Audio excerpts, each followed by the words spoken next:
Hey there folks, and welcome to this video, and this is my predictions for the 2024 British Touring Car Championship season. It gets underway at the end of the month, but since I'm in a run right now of doing some of these predictions, in particular, you can see that I've recently done one for the European Rally Championship. I figured let's do one for the BTCC as well.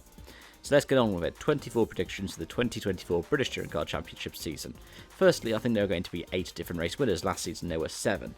I also think that no driver will sweep a weekend. I think that one team will sweep a weekend. So what that means is Ash Sutton might not, but Napa might. I think that actually did happen last season. I think it was Fruxton. I believe that each constructor entry will win a race. So BMW, Toyota, Honda, Hyundai. I also think that there will be one weekend in which each race is run by a different constructor. And by that I'm also going to extend it to the non-constructor teams. So by that I do mean different cars.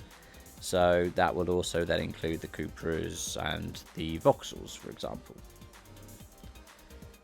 Going on from that, I think there will be one Cupra podium in the season at least. If that's restart or hard, I'm not sure. But we'll come back to that in a moment. I do think Bristol Street Motors with their Hyundais will score less points despite the Dynamics team up. I think that's because the field is going to get a bit close together. And I think the Jack Sears champion will not finish on the podium over the course of the season. Of course, Jack Sears for people who haven't won that championship or finished on the podium in the BTCC. I think that Restart will beat hard after the 2 Cooper entries. I think the Independence champion going on from there will not be in the top 5 overall. I believe last season it was Josh Cook, who I think was 5th. I could be wrong on that one. I think the overall champion will be a returning champ, and that can include Sutton, but just basically somebody who's won the title before.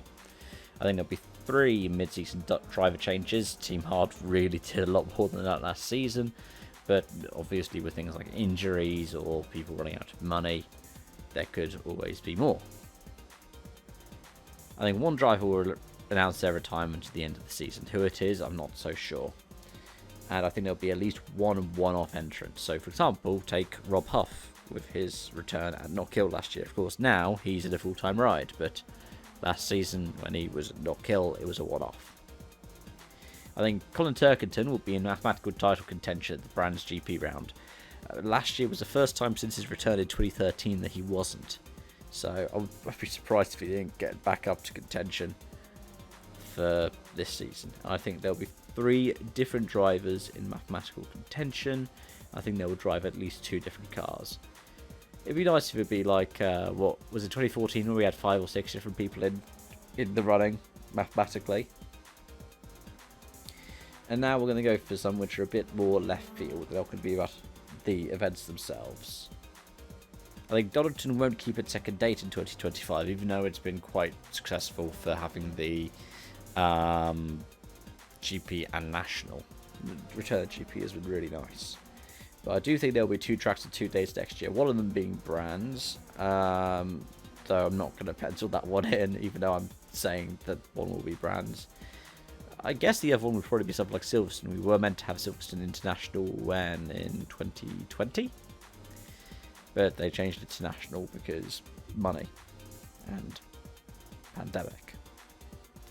I think there will be talk of expanding to overseas events, maybe returning to somewhere like Mondello.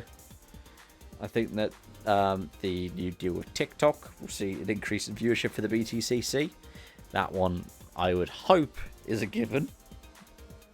I think there'll be talk of both scrapping hybrid and also going electric, though obviously one will have more credence than the other. Whether or not either actually happen, another thing entirely.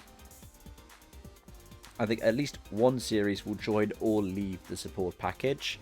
We lost the Ginettas a couple of years ago and the Clios. We've got the Minis instead. And I think there'll not be any announcement for new BTCC game. And it will be a massive shame. But, I mean, hopefully they will reconsider and put liveries for this season on R Factor 2. But if not, some fan will probably do it anyways.